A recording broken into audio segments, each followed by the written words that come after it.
Desa Sri Mulyo, Piungan, Bantul, Provinsi Daerah Istimewa Yogyakarta, masuk 5 besar lomba desa dan kelurahan tingkat regional tahun 2019.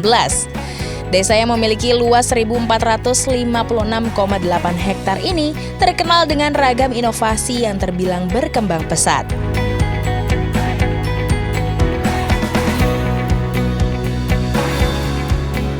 Sebagai desa yang mempunyai target juara Lomba Desa dan Kelurahan 2019, Desa Sri Mulyo benar-benar memaparkan kesantunan khas Yogyakarta. Sumber daya alam adalah segelintir keunggulan Desa Sri Mulyo. Desa yang berdiri tahun 1946 ini memiliki banyak potensi, dimulai dari sumber daya alamnya yang variatif, membangun sistem pelayanan satu pintu dengan menunjang desa digital, hingga pelestarian adat budaya yang melibatkan anggota masyarakatnya yang dipadu dengan potensi besar dalam bidang wisata.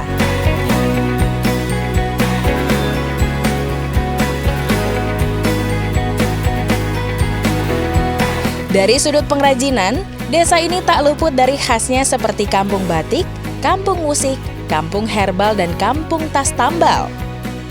Di mana itu semua hanya beberapa contoh dari 22 produk unggulan di 22 kampung atau pedukuhan. Berbagai potensi tersebut diwujudkan dalam sebuah etos kerja yang diberi nama Gerbang Madu atau Gerakan Pembangunan Masyarakat Terpadu.